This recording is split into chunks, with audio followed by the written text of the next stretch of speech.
कुछ भाव पुष्प। आप देख रहे हैं प्राइम टीवी, सच साहस सरोकार।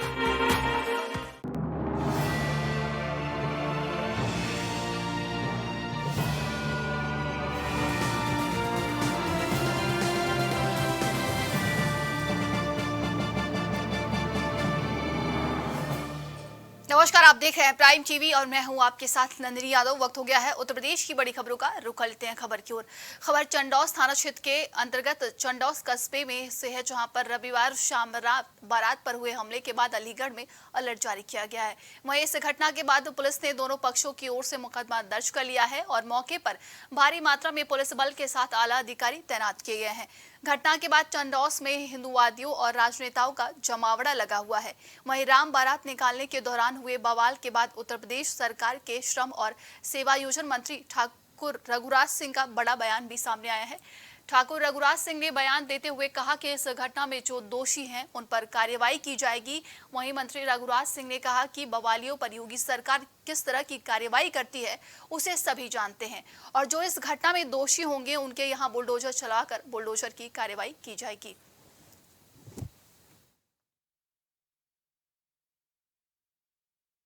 देखिए, मैं कल दिल्ली से आया था, इसलिए शाम को मुझे आप लोगों के माध्यम से ही जानकारी मुझे प्राप्त हुई। यदि ऐसा हुआ है तो पूरी कानूनी कार्रवाई की जाएगी और दोषी कोई बख्शा नहीं जाएगा किसी भी सूरत में, क्योंकि ये आदरणीय योगी जी की सरकार है। दूध का दूध, पानी का पानी, जिसकी जितनी गलती उसको उतनी सजा मिलेगी।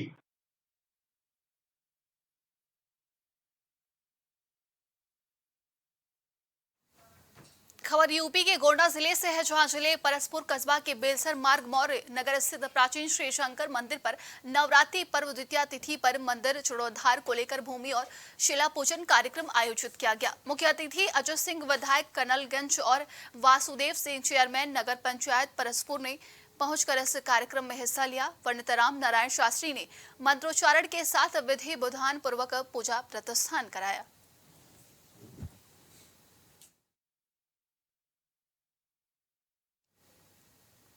खबर कानपुर से है, जहां मुख्यमंत्री के द्वारा प्रारंभ किए गए मिशन शक्ति कार्यक्रम 4.0 के अंतर्गत आज शारदीय द्वितीय नवरात्र पर थाना बादशाही नाका स्थित दुर्गा पंडाल में सर्किल कलेक्ट्रेटगंज के तीनों थानों में एंटी रोमियो स्क्वाड के द्वारा कार्यक्रम आयोजित किया गया, जिसमें अन्य विभागों के अधिकारियों के साथ महिलाओं को सरकार द्वारा चलाए गए विभिन्न कार्यक्रमों के साथ साथ पुलिस द्वारा महिला सुरक्षा हेतु चलाई जा रही योजनाओं जैसे महिला help desk, anti Romeo squad के बारे में अवगत कराकर जागरूक बनाया गया है।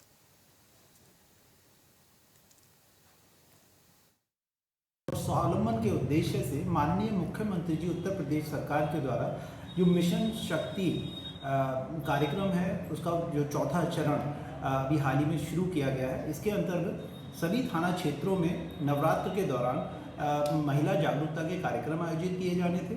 इसी श्रृंखला में आज दूसरे नवरात्र के दिन थाना बादशाही नाका क्षेत्र अंतर्गत दुर्गा पंडाल में आज कार्यक्रम आयोजित किया गया, जिसमें हमारे तीनों थानों की जो एंटी रोमियो स्क्वाड, जो कंबाइंड स्क्वाड है। खबर यूपी के गोंडा जिले से है, जहां विश्वविद्यालय स्थापना को लेकर बीते कई दिनों से रैली और धरना प्रदर्शन चल रहा है। उसी क्रम में आज गोंडा में विश्वविद्यालय स्थापना की मांग को लेकर गांधी पार्क से छात्र पंचायत की महारैली एलबीएस चौराहे और अंबेडकर चौराहे होते हुए कलेक्ट्रेट भवन पहुंची, जहां पहले से मुस्तैद पुलिसकर्मियों और छात्रों से नोकझोंक हुई। छात्रों ने जमकर अपनी मांगों को लेकर नारेबाजी की। डीएम द्वारा ज्ञापन न लेने पर महारैली में शामिल छात्र काफी आक्रोशित हो गए और जिला प्रशासन और पुलिस प्रशासन मुर्दाबाद के नारे लगाते हुए जिलाधिकारी कार्यालय के दरवाजे पर ज्ञापन को चस्पा किया। देखिए, आज हम लोग ज्ञापन दिए हैं। ये प्रशासन अंधा हो चुका है, ये प्रशासन बहरा हो चुका है, ये प्रशासन किसी नेता के खास कहने से काम कर रहा है। क्योंकि आज हम लोग ज्ञापन देने आए थे, इतनी संख्या में आए थे। डीएम मैडम के पास समय है गांव-गांव चौपाल लगाने का। 1 घंटे से यहाँ धूप में छात्र बैठे हुए हैं। एक छात्र भाई हमारा बेहोश हो जाता है और हमें देख के डीएम साहब गाड़ी में भाग जाती हैं। ये सब फर्जी तरीके से काम कर रहे हैं। और गोंडा में विश्वविद्यालय स्थापना को लेकर आज हम ज्ञापन देने आए थे। हमारी मांगे नहीं मानी गई तो हम लोग सब कुछ करेंगे। आज तो केवल उदाहरण था। लखनऊ में थाना अलीगंज के योगी नगर में 90 वर्षीय बुजुर्ग महिला शैल कुमारी की हत्या का पुलिस ने खुलासा कर दिया है। आपको बता दें कि पुलिस ने हत्यारोपी 22 वर्षीय पोते मानस को गिरफ्तार किया है। गिरफ्तार आरोपी पोता मानस शराब का लती था और दादी से शराब के लिए पैसे मांगे और जब दादी शैल कुमारी ने मना कर दिया तो बांके से गला काटकर हत्या कर दी। हत्या के बाद दादी के हाथ से कंगन और तकरीबन 1800 रुपए लूटकर फरार हो गया। पुलिस से बचने के लिए नया सिम कार्ड लेकर पुलिस को चकमा देता रहा। पुलिस ने मोबाइल लोकेशन के आधार पर आरोपी को धर दबोचा। पुलिस ने आरोपी के पास से लूटे गए कंगन 1500 रुपए और बांका सहित शराब की बोतल और एक डायरी भी बरामद की है। इस डायरी में आरोपी शायरी लिखता था। वृद्ध महिला की हत्या कर आरोपी फरार हो गया। जब पुलिस ने इसमें तलाश की तो उसका ही पोता निकला। फिलहाल हत्या के पीछे वजह क्या रही, कैसे गिरफ्तारी हुई, ज़्यादा जानकारी के लिए बातचीत के लिए हमारे साथ डीसीपी नॉर्थ कासिम अब्दी जी मौजूद हैं। सर, जिस तरीके से वृद्ध महिला की हत्या की गई, हत्या का खुलासा हुआ, आखिर घटना के पीछे मोटिव क्या रहा? ये जब हम लोगों को जब सूचना मिली थी इस हत्या के बारे में, तत्काल पुलिस मौके पर पहुंचती है और जो भी साइंटिफिक एविडेंसेस है उनको मौके से कलेक्ट किया जाता है। और एक बात जो शुरू से ही वो क्रिस्टल क्लियर थी कि इसमें कोई बाहरी तत्व इन्वॉल्व नहीं है, कोई फोर्स्ड एंट्री के साइन नहीं थे, किसी तरह की कोई लूटपाट का कोई नामो निशान नहीं था, अलमारी एज इट इज़ इंटैक्ट थी। तो ये लग गया था कि अंदरूनी ही कोई मामला है। इसके बाद इनके जो हम लोगों ने जब जांच तफ्तीश जो है वो आगे बढ़ी तो इसमें संदिग्धता के आधार पर जो इनका सगा पोता था जिसका नाम मानस सारस्वत था, उसको हिरासत में लिया पुलिस ने और उससे डिटेल में पूछताछ की। जब पूछताछ की तो उसके पास से कुछ जो मृतका के जो कंगन थे वो कंगन बरामद हुए, कुछ पैसे बरामद हुए।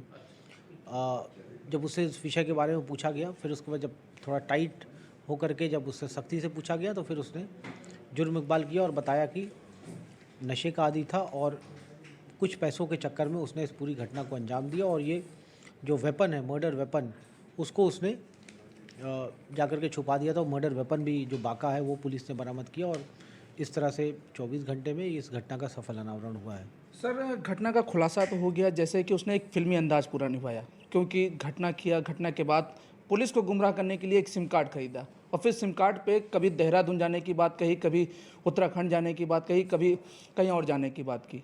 उसके बाद पुलिस को चकमा देने के लिए ये भी लगातार फरार रहा। पड़ोसियों से जब जानकारी लगी तब पुलिस उस तक पहुंची, क्योंकि दोपहर की घटना रही, दिन भर ताला बंद करके। और फिर जब पुलिस उस तक पहुंची तो आखिर गुमराह करने के पीछे वजह क्या रही? नहीं, देखिए, ताला नहीं बंद किया था, क्योंकि जाने के बाद फिर अंदर ताला बंद करने का कोई प्रश्न ही नहीं था, बिकॉज अंदर तो ऑलरेडी उनकी मृत्यु हो चुकी थी, तो ताला नहीं बंद किया था। हाँ, ये ज़रूर है कि नया सिम उसने इशू करवाया था अपने नाम पे और घटना करने के बाद वो लगातार अपना मोबाइल स्विच ऑफ किया था और नए सिम से ही वो अपना मोबाइल एक्टिवेट उसने किया था और नए सिम से चला रहा था। विगत 2-3 दिनों से उसने अपने जो उनके जो बड़े बाप हैं उनको उसने बता रखा था, बड़े पापा को बता रखा था कि हमें रुद्रपुर जाना है किसी काम से, लेकिन वो रुद्रपुर गया नहीं और उसके जो कॉल डेटा रिकॉर्ड्स हैं और वो सारी चीज़ों से उसकी पुष्टि होती है। तो कुल मिला जुला के उसने घर वालों को और पुलिस को गुमराह करने का प्रयास किया, लेकिन जब एविडेंसेस उसके सामने रखे गए तो फिर वो टूट गया और उसने घटना का इकबाल किया। सर, 2 दिन पहले लखनऊ आना, क्योंकि सीतापुर में रहता, कभी इनके यहाँ आया नहीं, और एकाएक आना, इस तरीके की घटना को अंजाम देना, क्योंकि जिस तरीके से कंगन छीनने की भी कई बातें आई, 5 वार उसके ऊपर करने की बात सामने आ रही है, तो इतनी बेरहमी से हत्या करने के पीछे क्या लग रहा है? कुछ संघर्ष भी रहा, उस संघर्ष में इतने वार किए गए, क्या कुछ इसने बताया? नहीं, जैसा मैंने बताया है कि जो बड़े जो कट्स हैं वो 2 कट्स जो विजिबल कट्स थे और उसके बाद तो फिर अभी डिटेल में जो चोटें हैं उनके बारे में पोस्टमार्टम के बाद ही एग्जैक्टली पता चल पाएगा, बिकॉज इंटरनल जो इंजरीज़ हैं वो पोस्टमार्टम से ही पता चल पाएंगी। अदरवाइज़ जो है वो जो कट्स हैं वो बाके के वार से हुए हैं और शुरू में उसने पैसे मांगे, पैसा उसको लगा था कि हो सकता है कि शायद महिला के पास पैसा ज़्यादा हो, लेकिन एक्चुअल में उस महिला के पास पैसा था नहीं। और फिर उसके बाद उसने आक्रोश में आकर के उसने एक वार किया और फिर जो है उसने एक और वार किया और उसके बाद फिर वो महिला गिर गई और उससे एक्सेसिव ब्लड लॉस के कारण जो है वो उनकी मृत्यु एग्जैक्ट अभी पीएम आ जाएगा, पीएम रिपोर्ट आ जाएगी, उसके बाद ही एग्जैक्ट कितने वार हैं वो पता चल पाएगा। सर, क्या इस घटना के बाद से पुलिस एक अपनी जो मुहिम चला रही थी, क्या उस मुहिम पर एक जोर देगी कि जो बुजुर्ग लोग घरों में अकेले रहते हैं उनको चिन्हित करेगी, उनसे संवाद करेगी, उनसे लगातार पुलिस कांटेक्ट में बनी रहेगी? निश्चित तौर पर अब ज़्यादातर लोग न्यूक्लियर फैमिली से बिलोंग करते हैं और ज़्यादातर जो बुज़ुर्ग दंपत्ति हैं वो कई बार आपने देखा होगा घर में अकेले रह जाते हैं और जो उनके बेटे बेटियां हैं वो नौकरी के सिलसिले में या बिज़नेस के सिलसिले में वो बाहर रहते हैं। तो ऐसे लोगों की सेफ्टी सिक्योरिटी ये हमारा कंसर्न है। लेकिन जब अपराधी घर में ही हो और घर का ही सदस्य हो, ऐसे केसेस में पुलिस के लिए ऑलमोस्ट इम्पॉसिबल हो जाता है उस चीज़ को आइडेंटिफाई करना, बिकॉज कोई भी बाहरी व्यक्ति इसमें शामिल नहीं है और बाहरी तत्व इसमें शामिल नहीं है। घर का व्यक्ति जब घटना करता है तो वो किसी भी प्रोफेशनल पुलिसिंग एजेंसी के लिए वो ऑलमोस्ट इम्पॉसिबल होता है उसको रोक पाना preventive point of view. Obviously crime करने के बाद आदमी पकड़ा जाएगा, लेकिन इसको प्रिवेंट नहीं किया जा सकता है। इस घटना को लेकर के बुजुर्ग जो दंपत्ति हैं जो घरों में अकेले रहते हैं उनको लेकर के क्या कुछ अपील है? जैसे सिक्योरिटी गार्ड भी रखे जाते, वेरिफिकेशन नहीं होता, चाहे घर में नौकर रखा जाता उसका वेरिफिकेशन नहीं होता, या फिर जो लोग वहाँ पे सामान देने आते हैं उनका वेरिफिकेशन नहीं होता, तो बुजुर्ग दंपत्तियों के लिए क्या कुछ अपील है आपकी? जैसा मैंने बताया कि ये एक स्टैंडर्ड प्रोटोकॉल है कि यदि बुजुर्ग दंपत्ति किसी घर में अकेले रह रहे हैं तो उसमें कोई मेड आती है या कोई नौकर आता है तो उसका ज़रूर सत्यापन करवाएं, पुलिस वेरिफिकेशन करवाएं। कोई किराएदार यदि रख रहे हैं उनका वेरिफिकेशन करवाएं। जो भी घर में आने जाने जिनके एक्सेस है उस घर तक उनका ज़रूर सत्यापन कराएं। और लेकिन इस अगर इंसिडेंट्स के बारे में बात करें तो ये पूरी तरह से एक तरह से डोमेस्टिक क्राइम का मामला है जिसमें कि घर का ही एक सदस्य इन्वॉल्व है और इसमें किसी प्रकार के वेरिफिकेशन से इस चीज़ को घटना को टाला नहीं जा सकता। निश्चित तौर पर अरेस्टिंग हमारी प्रायोरिटी होती है। जब भी कोई घटना होती है उसके बाद तत्काल घटना का अनावरण हो, जो कि इस केस में हुआ। 24 घंटे के अंदर अंदर मुलजिम भी पकड़ा गया और माल भी बरामद हुआ। जिस घटना से अंजाम दिया गया था, जिस वाक़े से, वो आला कत्ल भी पुलिस ने बरामद किया और एक स्ट्रॉन्ग केस बना करके इसको माननीय न्यायालय के समक्ष प्रस्तुत किया गया। धन्यवाद सर बात करने के लिए। तो जिस तरीके से लखनऊ के अलीगंज में वृद्ध महिला की हत्या की गई और हत्या में उसका पोता निकला, तो जाहिर सी बात है इस मामले में खुलासे पे जो तफ्तीश में सामने आया उसमें यह है कि नशे की लत को पूरी करने के लिए उस पोते ने अपनी दादी की हत्या की और फिलहाल गिरफ्तार भी हो गया। वीडियो जर्नलिस्ट दीपक के साथ मोहम्मद कलीम, प्राइम टीवी, लखनऊ। बहराइच में तेज रफ्तार ई रिक्शा ने एक महिला को टक्कर मार दी। मामला थाना हुजूरपुर इलाके के कंचिया चौराहे का है जहां ये घटना हुई है। आपको बता दें कि टक्कर इतनी जोरदार थी कि महिला गंभीर रूप से घायल हो गई, जिसको स्थानीय लोगों ने नजदीकी अस्पताल पहुंचाया जहां डॉक्टरों ने उसे मृत घोषित कर दिया है। वहीं सूचना पाकर मौके पर पहुंची पुलिस ने शव को कब्जे में ले लिया और पोस्टमार्टम के लिए भेज दिया है। भाभी क्या नाम था? मंजू देवी, क्या उम्र थी? 45 साल। कैसे मौत हुई? क्या हुआ था? ऑटो रिक्शा से वो कंजिया चौराहा जा रही थी। जाने से पहले एक नशेड़ी आया, ऐसा धक्का मारा कि पहले पेट पे चढ़ा, उसके बाद में सीने पे। किस चीज से? ऑटो रिक्शा से। कहाँ पर मारा है? ये पूरन महाराज के जो सरिया श्रीमित कंजिया चौराहा पे। पुरातन सामान लेने गई थी, धान काटने का समय था, खुरपा पिटाने गए थे और कुछ लड़की के चक्कर में मतलब गए थे नवरात्र के सामान लेने। खबर गाजियाबाद के मोदी नगर थाना क्षेत्र के गोविंदपुरी की डबल स्टोरी कॉलोनी में है, जहां परिवार को 12 वर्षीय बच्चा अचानक गायब हो गया। इसके बाद परिवार ने आसपास में उसकी तलाश में काफी प्रयास किया, जबकि उसका कुछ भी अता पता नहीं चला तो इसकी सूचना पुलिस को दी गई। पुलिस ने आसपास के क्षेत्र में तलाश में उसका प्रयास किया और उसके बाद अपहरण का मुकदमा दर्ज कर जांच में जुट गई और आसपास में लगे सीसीटीवी कैमरे को भी खंगालने लगी। इसी दौरान पुलिस ने घर के सामने लगे कैमरे को जब गौर से देखा तो पता चला कि बच्चा घर के अंदर ही है और उसके बाद पुलिस ने जब घर में तलाश किया तो घर के अंदर बने सेफ्टी टैंक में पत्थर से बंधा शव बरामद हुआ। चेक करी उसके तो फिर टैंक में मिला। कहाँ पर है टैंक? टैंक घर के अंदर ही है, दुकान के अंदर। कैसा, किस हालत में मिला? पत्थर बंधे हुए ये पैरों में। किस पर शक था आपको हत्या का? ये कह नहीं सकते जी। किसने मारा पता नहीं आपको? पता है जी, किसने मारा? उसके मम्मी ने मारा जी, सौतेली माँ ने। किस बात को लेकर विवाद रहता था? ये पता नहीं जी, कुछ भी विवाद की कोई नहीं है जी हमारे। तो किसने ढूंढा ये सारा मामला, किसने की इसकी जांच? जांच जब वहाँ पुलिस में कैमरा में आए जी, तो उसमें जब घर से बाहर नहीं निकला बच्चा तो गया कहाँ? फिर घर की तलाशी ली, तलाशी लेने के बाद में फिर मैं कहने लगा भाई जब बच्चा बाहर ही नहीं निकला तो गया कहाँ? मैं कहने लगा जी हमारे टैंक की जो प्लाई टूट रही है पत्थर, उसमें देख लो। तो हमने उसमें डंडा घेर के देखा तो हमें लगा, तो मैंने हाथ डाल के बाहर निकाल दिया जी। खबर बहराइच से है, जहां के थाना हुजूरपुर इलाके के मननगरा गांव निवासी 40 वर्षीय त्रिलोकी सिंह की सड़क हादसे में मौत होने का मामला प्रकाश में आया है। परिजनों का कहना है कि वो अपने जरूरी काम से जा रहे थे, तभी बहुत गड़वा बाजार GIC स्कूल के सामने एक DCM ने उन्हें टक्कर मार दी, जिससे उनकी बाइक अनियंत्रित होकर सामने से आ रहे एक ई-रिक्शा में जाकर टकराई, जिससे बाइक सवार की मौत हो गई। घटना की सूचना पुलिस को दी गई। मौके पर पहुंची पुलिस ने शव को पोस्टमार्टम के लिए भेज दिया है। पुलिस आगे की कार्रवाई में जुटी हुई है। इनका नाम त्रिलोक सिंह और सोनू है। ये अपने घर से जा रहे थे भखरवा बाजार के लिए, उधर से DCM आ रही थी और DCM ने कट मारा इसको। ये इनकी गाड़ी अनियंत्रित हो गई और जाकर के बगल में आ रहा था ई-रिक्शा में टकरा गए, जिससे इनकी मौत हुई। कहाँ पर यह हादसा हुआ है? ये GIC स्कूल भगलवा बाजार के सामने। ये भगलवा बाजार के लिए जा रहे थे घर से।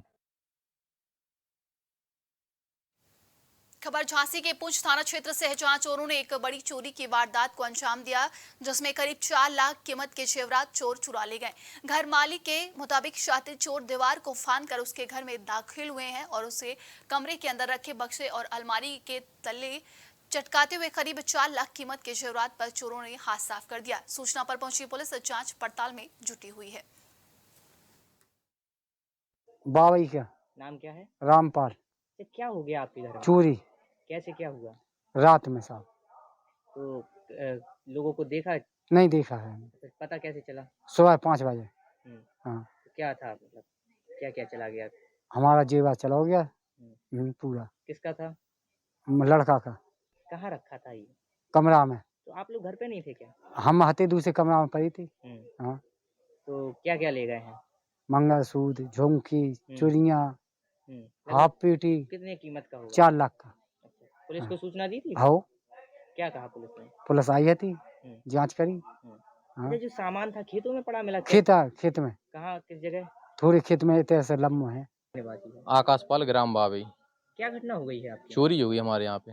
कैसे क्या हुआ? पता नहीं, रात में अब सुबह जागे हम सुबह 5 बजे, तो सब सामान बिखरा हुआ था और ताले वाले टूटे हुए थे। तब जाके शोर शराबा हुआ, फिर हमने 112 डायल की। उसके बाद पुलिस आई, फिर SO साहब भी आए, तो बोले तो उचित कार्रवाई की जाएगी। अच्छा, तो घर पे कोई था नहीं क्या? कैसे चोर अंदर आए? नहीं, घर पे हम भी थे, माता पिता भी थे, सब लोग अलग अलग कमरे में लेटते हैं और वो दीवार ऊंद के चला है तालाब के पास से रास्ता बना के और ताले तोड़ते हुए चोरी कर ले गए। अच्छा, क्या क्या चोरी हुआ? खबर रायबरेली से है, जहां यूपी के रायबरेली में अभी भी गांव में सामंतवाद चल रहा है। इसी की एक बानगी खेरो थाना क्षेत्र के अवकूपुर गांव में देखने को मिली, जहां के निवासी अनुसूचित जाति के पुत्र का जन्मदिन था और दरवाजे पर डीजे बज रहा था। रात 9:30 बजे गांव के ऊंची जाति के कुछ लोग उनके दरवाजे पहुंचे और डीजे बंद करने को बोला, जिस पर पीड़ित ने थोड़ी देर बाद बंद करने की बात कही। ये सुनकर दबंग आग बबूला हो गए और लाठी डंडों और कुल्हाड़ी से प्रहलाद पर हमला कर दिया। उसे बचाने आई पत्नी पर भी हमला कर दिया गया। ग्रामीणों ने चीख पुकार सुनी तो मौके पर दौड़े। उन्हें आते देख दबंग धमकाते हुए वहां से चले गए। पीड़ित जब थाने पहुंचा तो वहां भी कोई सुनवाई नहीं हुई है।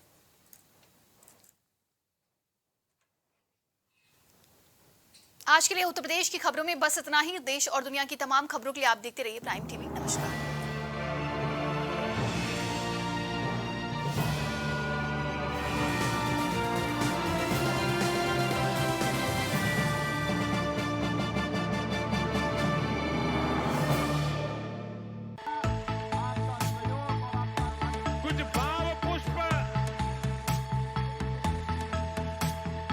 आप देख रहे हैं प्राइम टीवी, सच साहस सरोकार।